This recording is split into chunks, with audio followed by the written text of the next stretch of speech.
하나님의 은혜가 여러분 모두 가운데 또 함께 하시는 평안이 가득한 한 주간 되시기를 축복합니다.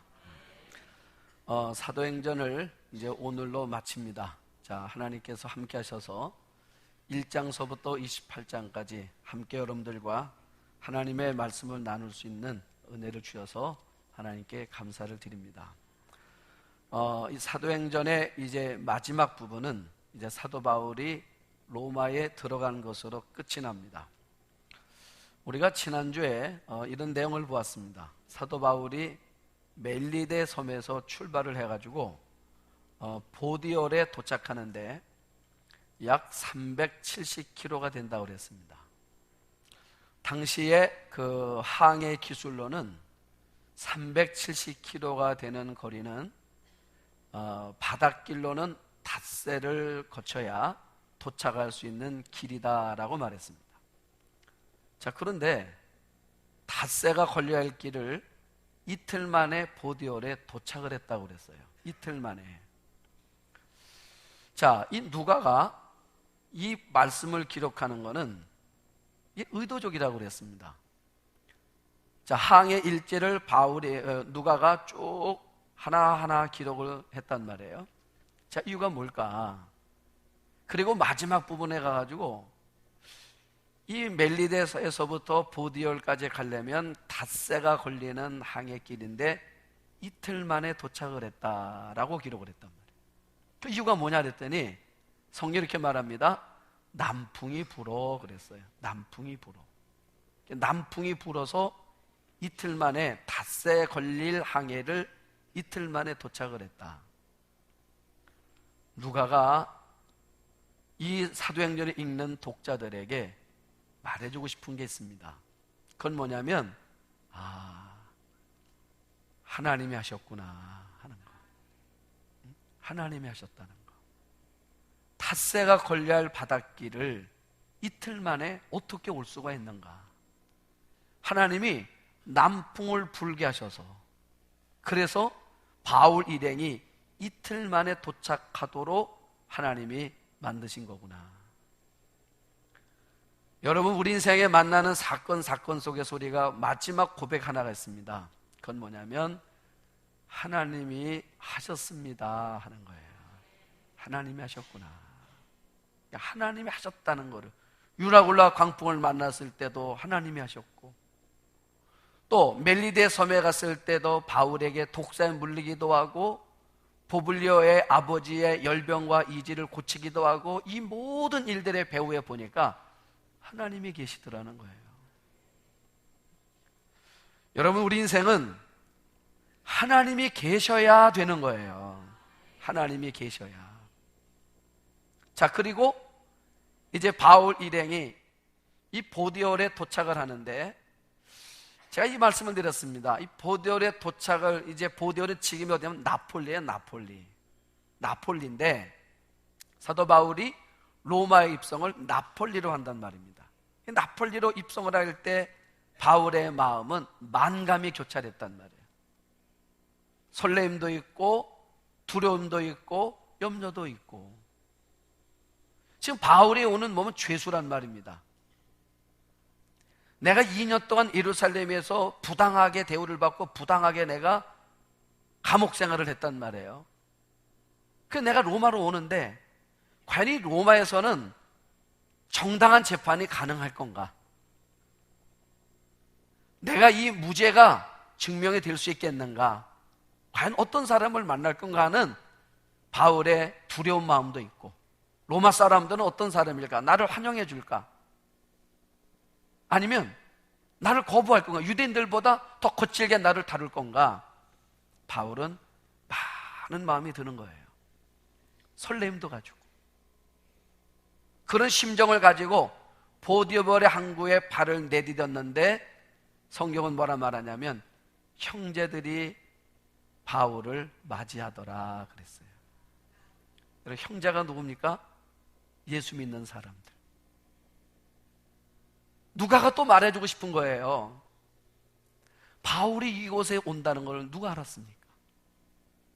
또 만약에 안다고 그래도 닷새가 지나야 도착할 이 항구를 이틀 만에 도착을 했으니 일찍 온 이들을 어떻게 맞이할 수가 있겠습니까? 지금처럼 통신수단이 되어 있는 것도 아닌 시절에. 그런데 내가 이틀 만에 도착을 했는데 그 항구에, 보디오르의 항구에 예수 믿는 형제들이 나를 기다리고 있더라는 거예요.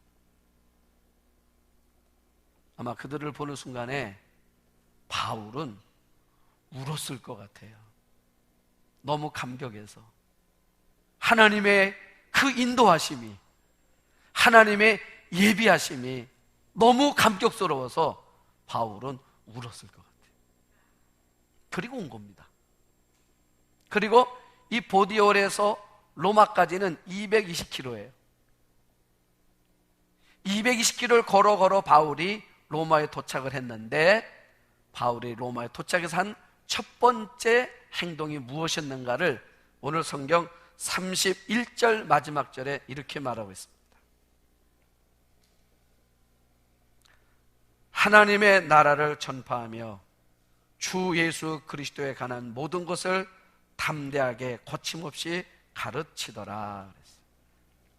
바울이 로마에 왔단 말이죠. 바울이 로마에 와 산 일이 뭔가 두 가지를 했어요. 하나는 뭐냐면 하나님의 나라를 전파하는 겁니다. 그리고 또 하나는 뭐냐면 예수 그리스도에 관한 모든 것을 말하는 거였습니다. 여러분, 이게 복음의 핵심인 거예요.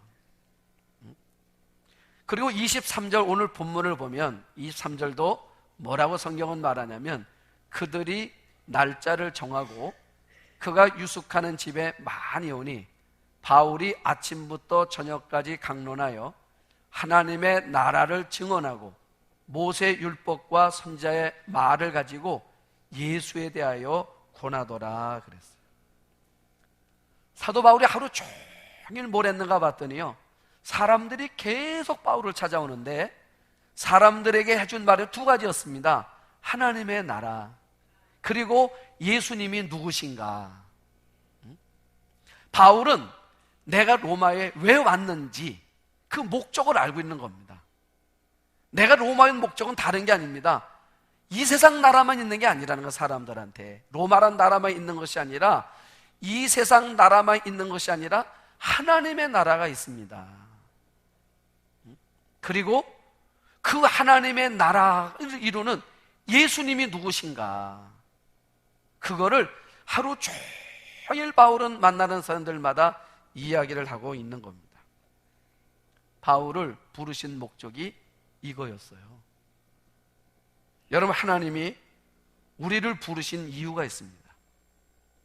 하나님 우리 교회를 이 땅에 세우신 이유가 있어요. 다른 이유가 아닙니다. 교회 사명은 하나예요. 하나님의 나라를 전하고 예수 그리스도를 전해주고, 이게 교회 사명입니다.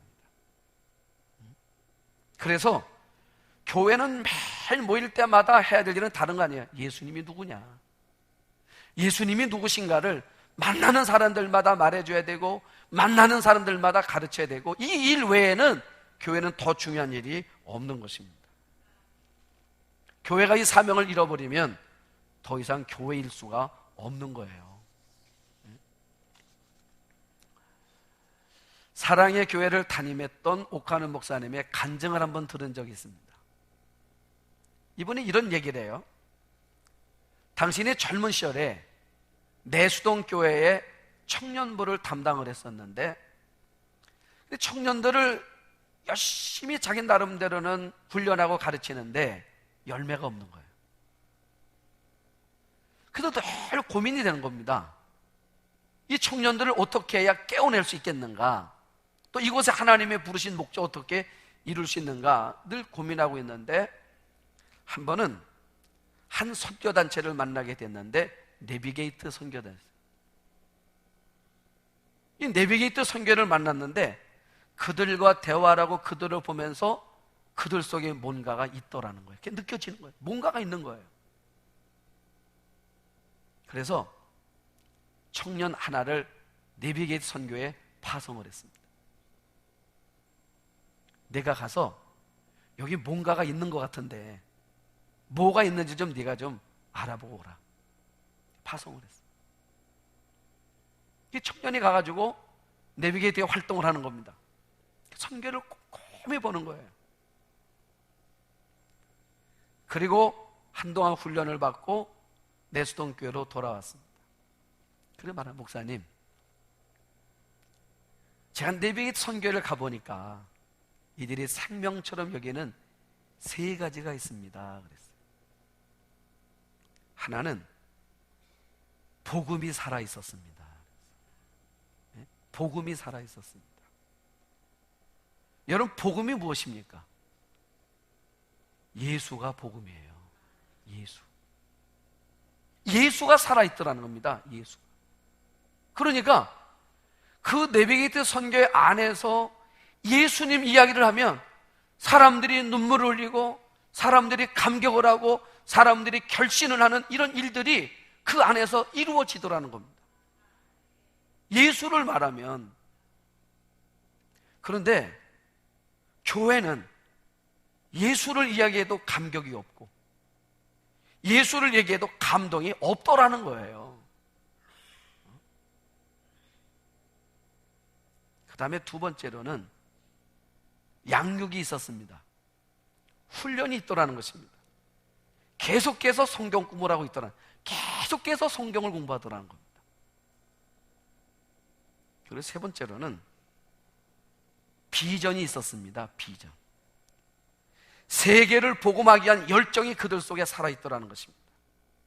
다시 말하면 이 내비게이트 선교회 안에 들어와 있는 사람들은 자신들이 사는 목적을 가지고 있더라는 거예요. 그 목적이 뭐냐 그랬더니 하나님의 나라가 이 땅에 이루어지는 것, 이게 이들이 사는 목적이더라는 것입니다. 불타는 비전이 그들 마음속에 살아있더라는 것입니다.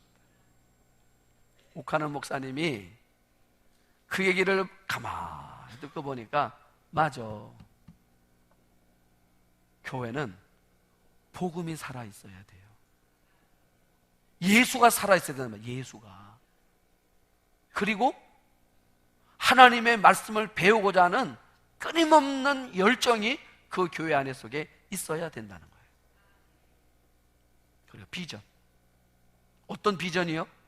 하나님의 나라. 이 비전.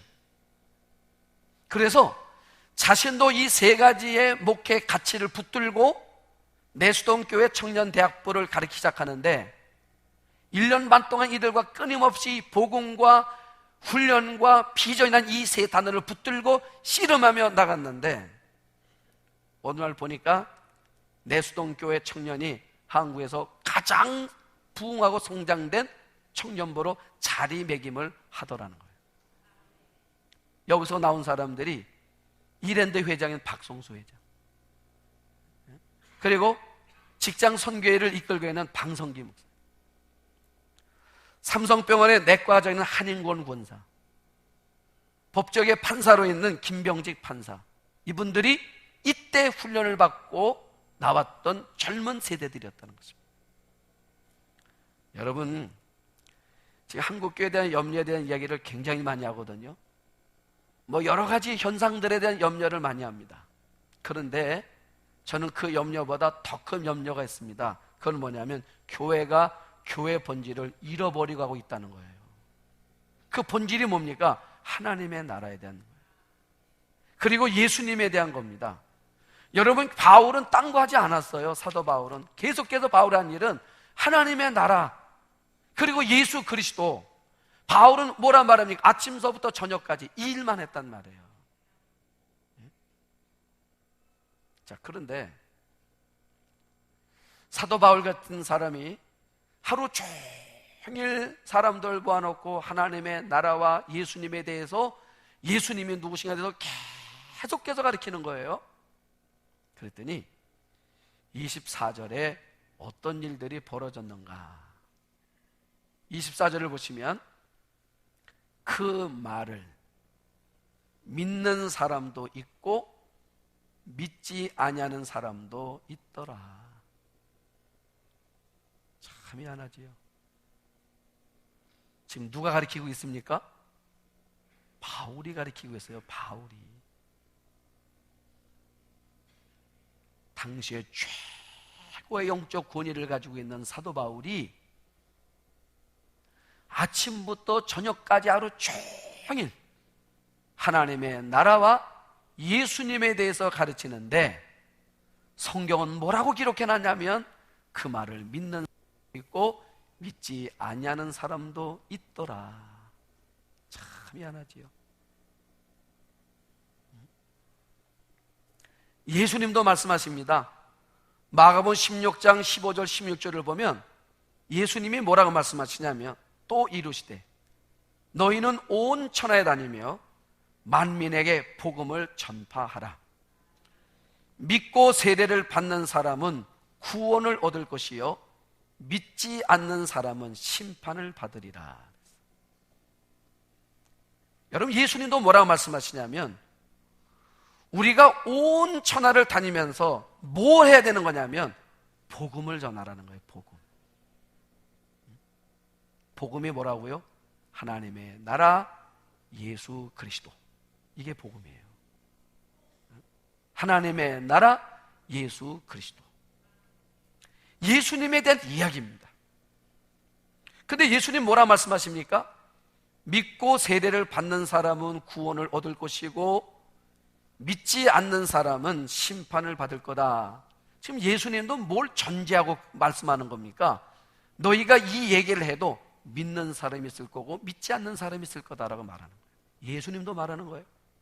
믿는 사람도 있고 믿지 않는 사람도 있다. 그러면 저는 뭐가 궁금했냐면, 왜 안 믿었을까? 왜 믿었을까? 믿고 안 믿고의 차이가 어디서 나는 건가? 지식에서 나는 건가? 아니면 성품에서 나는 건가? 아니면 상황에서 나는 건가? 도대체 예수님이 말씀하시건 사도 바울이 말하는 믿고 안 믿고 이 갈림길이 어디서 나오는 건가? 성경은 말하는 게 있어요. 이거는 영적인 거라는 거예요. 영적인 거. 믿고 안 믿고가 영적인 거예요. 영적인 차이에서, 영적인 문제에서 믿고 안 믿고가 결정이 되더라는 것입니다. 그러면서 사도 바울은 구약을 인용을 합니다. 이사야 6장을 인용하는 거예요. 여러분, 이사야 6장은 어떤 이야기냐면, 이사야가 하나님의 음성을 들었어요. 그리고 하나님이 말씀하는 겁니다. 회개하라는 거예요. 돌아와야 된다는 겁니다. 그거를 백성들에게 말하라는 거예요. 하나님이 말하래. 그래서 이사야가 외치는 겁니다. 돌아오라고. 그랬는데 백성들이 귀를 닫았어요. 눈을 감았습니다. 여러분, 귀를 닫고 눈을 감으니까 마음의 빗장이 저절로 닫혀지는 거예요. 그랬더니 어떤 결과가 나왔습니까? 눈을 감고 귀를 막았던 이 사람들이 다 눈물을 흘리며 바벨론 포로가 돼서 끌려가는 거예요. 나라가 망했습니다. 집안이 해체가 돼, 가족이 사라졌어요. 가장이 다 죽었습니다. 아내들이 다 잡혀갔습니다. 아이들도 어디 갔는지 몰라요. 가정 자체가 해체가 됐어요. 아예 가정 해체가 됐어요. 왜요? 눈을 감으니까, 귀를 막으니까, 마음의 빗장을 닫아버리니까. 그래서 이사야는 그거를 봤단 말입니다. 그리고 그 있었던 역사를 누가 알고 있는 겁니까? 바울이 알고 있는 거예요. 그래서 바울은 아는 겁니다. 이 민족이 살 길은, 우리 가정이 살 길은 하나님의 말씀을 듣고 하나님께로 돌아오는 거, 그 길밖에 없다는 거예요, 여러분. 그래서 돌아와야 된다고, 그래서 예수가 누군지, 하나님의 나라가 무엇인지를 사도 바울은 아침부터 저녁까지 온 마음을 다해서 외쳐대는 거예요. 그랬는데, 그렇게 피를 토하며 외치는데 듣는 사람이 있고 안 듣는 사람이 있고 믿는 사람이 있고 안 믿는 사람이 있더라는 거예요. 그때 왜 듣고 왜 안 믿었을까 보니까요, 27절에 말하고 있어요. 자, 26절을 먼저 보시면 26절에 일러스되 이 백성에 가서 말하기를 너희가 듣기는 들어도 도무지 깨닫지 못하며 보기는 보아도 도무지 알지는 못하는도다. 왜 그런가? 27절에 이 백성들의 마음이 어떻게 됐다고요? 둔하여져서 그랬어. 둔하여져서. 그런데 먼저 성경, 개역 성경, 이 개정판 말고 개역 성경은 뭐라는 이렇게 나왔어요. 개역판은 이 백성들의 마음이 완악하여져서 그랬어. 먼저 성경은 완악하여져서인데 개정개역판은 둔하여져서로 바꿨어요. 저는 번역은 먼저 본 게 더 낫다고 생각이 들어요. 여러분 무슨 말인지 아십니까? 사람의 마음이 완악해지면 어떻게 할 수가 없다는 거예요. 사람의 마음이 완악해지면 어떻게 해볼 도리가 없다는 것입니다. 하나님의 말씀이 들려줘도 들리지가 않는 거예요. 왜? 마음이 완악해지면 안 들리는 거예요. 저는 여러분들의 마음이 하나님의 우리 가운데 하시는 그 소리가 들려질 수 있는 그런 마음의 밭이 늘 되어 있기를 축복합니다. 그래야 살아요. 왜 그렇습니까? 왜 우리 마음이 완악해지면 안 되는 줄 아십니까? 마음이 완악해지면 우리가 귀를 닫고 눈을 감고 마음을 닫아버려요. 근데 우리가 귀를 열고 눈을 뜨고 마음을 열면 어떤 일이 벌어집니까? 27절 맨 끝부분에 뭐라 말합니까? 내가 눈으로 보고 내가 귀로 듣고 마음으로 깨달아 돌아오기만 하면 내가 고쳐줄까 함이라. 아멘. 하나님이 뭐 하시겠다요? 고쳐보겠다, 고치겠다는 거예요. 하나님의 마음은 여러분의 가정을 고치고 싶어 하시는 거예요. 하나님의 마음은 여러분들의 자녀들을 치유하고 싶어 하시는 겁니다.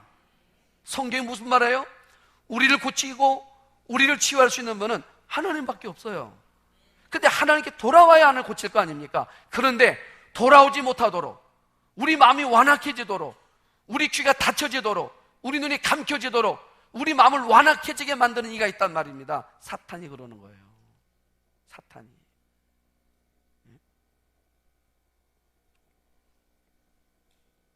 돌아오면 사는데, 돌아오면 되거든요.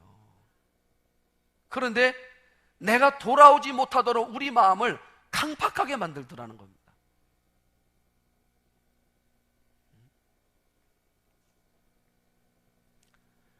여러분, 세상은 좋은 사람이 많은 것 같습니까? 안 좋은 사람이 많은 것 같습니까? 좋은 사람이 많아요. 그러면 여러분들은 좋은 사람과 사귀십시오. 여러분, 좋은 얘기가 많습니까? 안 좋은 얘기가 많습니까? 좋은 얘기가 많은 거예요. 그러면 여러분들은 좋은 얘기를 들으십시오. 그래야 우리가 은혜를 받을 수가 있어요. 어떤 사람들은 그 많고 많은 얘기 가운데 안 좋은 얘기만 하나만 붙들고 사는 사람이 있어요. 그 사람은 불쌍한 사람입니다. 왜요? 그러면 하나님께서 우리 가운데 오셔서 우리 삶을 회복되게 하시고 고치시는 일들을 우리가 체험할 수가 없단 말이에요.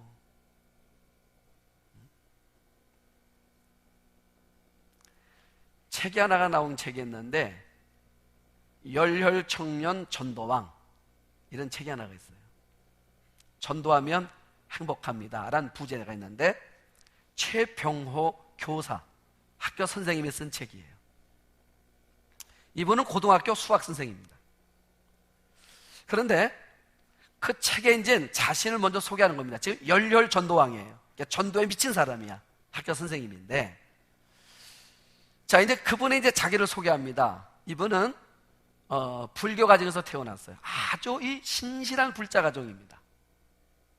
그래서 중학교를 어디 갔냐면 부산에 범어사가 있죠. 범어사가 운영하는 중학교가 있어요. 거기를 갔어요. 거기 가서 불교 학생회장도 하면서 열심히 불교 활동을 합니다. 그래서 종교 시간이 되면은 목탁을 두들기는 일을 해요, 이 학생이. 여러분, 그 미션 스쿨들은 그 학교마다 다 종교 시간이 있어요. 저는 캐톨릭 학교를 나왔습니다. 저는 인천 대곤고등학교를 나왔는데 그게 캐톨릭 학교예요.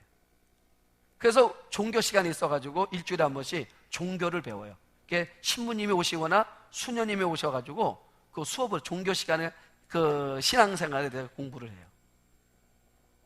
그래, 한 달에 한 번씩은 조회가 있어, 미사 조회가. 그럼 전교 학생들이 다 모여가지고 미사를 드립니다. 근데 지금 기억나는 건 하나 있어요. 미사 때 이런 게 있습니다. 내 탓이로소이다, 내 탓이로소이다, 이 모든 것이 다 내 탓이로소이다, 이게 고백하는 게 하나가 있어. 그게 기억이 나. 미사 때마다 하는 겁니다. 가슴을 치며 하는 거예요. 내 탓이로소이다, 내 탓이로소이다, 이 모든 게 다 누구 탓이라고요? 내 탓이라는 거예요. 그런데 그래서 이 불교 활동을 하면서 반야심경도 읽기도 하면서 이제 그 학교를 다니고 있는데 고등학교를 지나가게 됐어요. 근데 당시 이 부산에서 서울대학을 제일 많이 할 학교가 분이엘 고등학교래. 여러분, 분이엘 들어보니까 느낌이 어디 느낌이에요? 이건 기독교잖아. 분이엘의 뜻이 뭐지죠? 하나님과 대면했다, 이런 뜻이잖아. 근데 선생님이 뭐라고 말씀하시냐면 분이엘 고등학교를 가라고 그러더래요. 담임이 입학원서를 쓰게 되는데, 근데 자기 마음속에 이게 기독교 학교라 좀 마음이 좀 걸리는데 학교에서 워낙 강하게 해서 자기가 분이엘 고등학교를 가게 됐다는 겁니다. 부모님도 걱정을 하시더래요. 야, 네가 이렇게 기독교 가서 어떻게 하겠냐? 엄마 걱정하지 말라고. 그래서 고등학교를 다닐 때 염주를 발 양쪽에다 꼈대요. 네? 나는 불자다. 그리고 다니는 학교를 다니는데 종교 시간이 되면은 교목 목사님 와가지고 성경을 가르치잖아요. 근데 성경을 들을 때마다 자기 마음속에 저건 거짓말이야, 저건 거짓말이야, 거짓말이야, 거짓말이야. 그런데 어느 날 종교 시간에 수업을 하는데 마치기 딱 10분을 남겨놨는데 갑자기 교모 목사님이 뭐라 말씀하시냐면 10분, 여러분, 죽음이 무엇입니까? 라고 묻더래요. 죽음이 무엇입니까? 그래서 자기가 손을 번쩍 들고 말했대요. 유에서 무로 돌아가는 게 죽음입니다. 불교잖아요. 애들이 와 하고 박수를 치더래. 그런데 한 학생이 뭐라 말하냐면 죽음은 영과 육이 분리되는 겁니다 라고 말하더래. 이건 기독교 학생이죠. 그러냐고. 그리고 이제 교목이 죽음에 대한 강의를 시작하는 겁니다. 사람은 병으로 죽기도 하고 심장마비로 죽기도 하고 사고로 죽기도 하고, 사람은 여러 형태의 과정을 통해서 사람은 다 죽습니다. 맞지요, 여러분? 200년 후에 여기 남아있을 사람 아무도 없습니다. 우리도 마찬가지죠. 모르지 혹시 남아있을 사람. 그러나 200년 후에 남아있을 사람 아무도 없다는 거죠. 그런데 죽음이 뭐냐? 일반적으로 사람의 심장에 뛰지 않는 것을 죽음이라고 의학은 말합니다. 그런데 성경은 죽음이 뭐라고 말하냐면 사람에게는 영혼이 있는데 죽음이 뭐냐면 영혼이 육체와 분리되는 것을 죽음이라고 말합니다. 그랬어. 선생님이, 교모 목사님이. 그러면 뭐라 하냐면 영혼과 분리된 육체는 썩어서 흙으로 돌아가는데 성경은 신기하게도 하나님이 사람을 흙으로 만드시고 그 코에다가 생기를 후 하고 불어넣어 주셨습니다. 영혼이 육체와 분리돼서 흙으로 돌아가는 것은 당연한데, 하나님께서는 그 육체는 썩어서 흙으로 돌아가게 하시고, 하나님께서 불어 넣어주신 영혼은 영원히 있다는 거예요. 맞지요? 그래서 예수를 믿든 예수를 안 믿든 영혼은 영원히 산다는 거예요.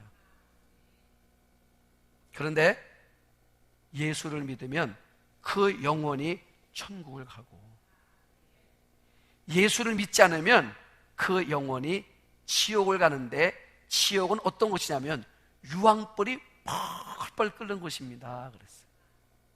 그런데 여러분들이 뜨거운 물에 데워 보신 적이 있지요? 여러분, 뜨거운 물에 데웠을 때 어땠어요? 고통이? 한번 실험해 볼까요? 이게 얼마나 뜨거운 거지, 이 고통이라는 것이, 이 고통이. 그런데 뜨거운 물에 대도 고통이 이루 말할 수 없고, 불에 대면 그 고통은 말할 수 없다는 거죠. 그런데 지옥의 유황불은 이 불보다 수천 배, 수만 배 더 뜨거운 것입니다. 그러니 여러분들은 꼭 예수를 믿고 천국에 가시기를 바랍니다. 그리고 수업을 끝낸 거예요. 그 10분 동안에. 지금 제가 한 요 말을 그 교목이 학생들에게 그대로 말해준 걸 제가 그대로 다시 한 겁니다.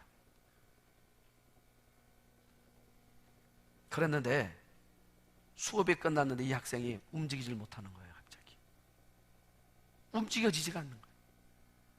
그리고 막 충격이 밀려오면서 천국이 있다, 지옥이 있다는 것이 생각이 하니까 이대로 살면 자기는 분명히 가는 곳이 지옥이더라는 것입니다.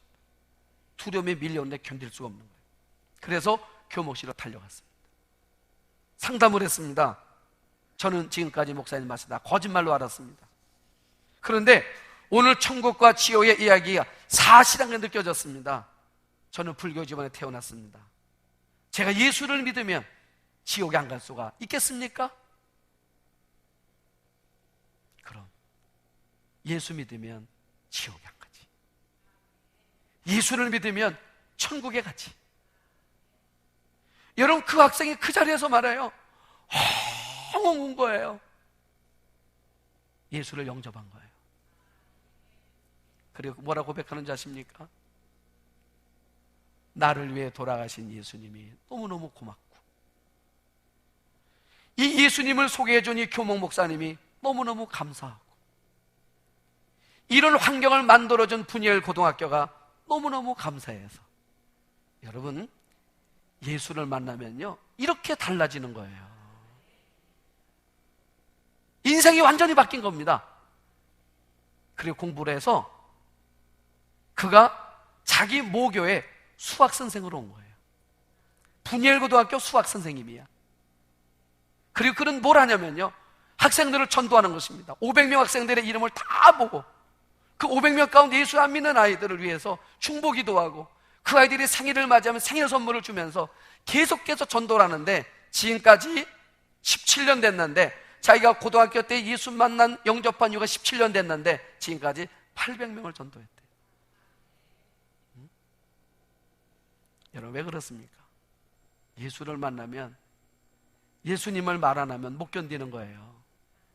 다른 얘기 아닙니다. 하나님의 나라, 예수는 그리스도라는 이 사실을 말할 수밖에 없는 거예요.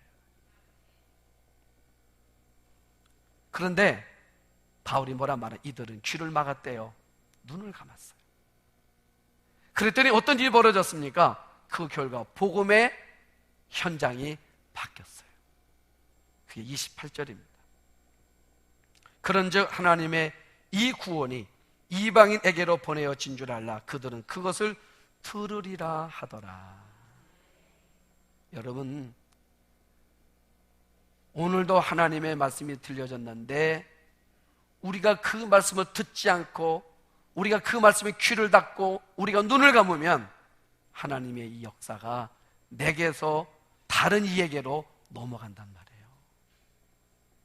우리 교회에서 다른 교회로 넘어간단 말이에요. 어떤 교회로? 하나님의 나라와 예수 그리스도를 전하고 있는 그 교회로 하나님의 이 역사가 넘어간단 말입니다. 우리는 붙들어야 되는 거예요. 붙들어야 돼. 자, 그리고 30절, 31절을 보시면 30절에 바울은 온 이태를 자기 셋집에 머물면서 자기에게 오는 사람을 다 영접하고 31절 하나님의 나라를 전파하며 주 예수 그리스도에 관한 모든 것을 담대하게 거침없이 가르치더라. 자, 결론입니다. 바울은 2년 동안 셋집에 머물면서 뭘 했냐면 성경만 가르쳤습니다. 다시요.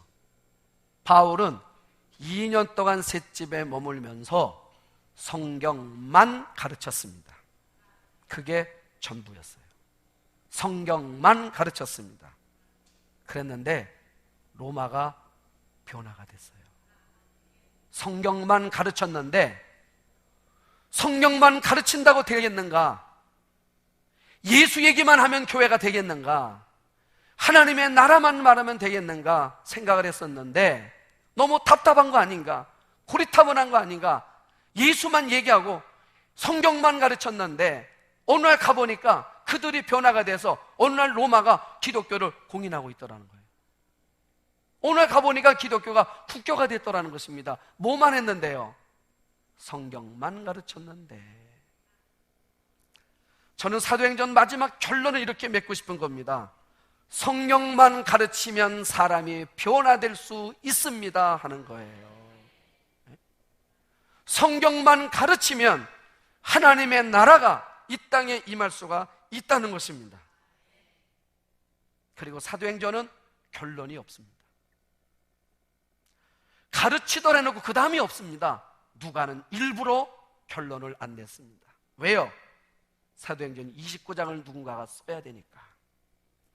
사도행전 28장까지는 사도들이 썼다면 29장은 누군가가 써야 된다는 것입니다.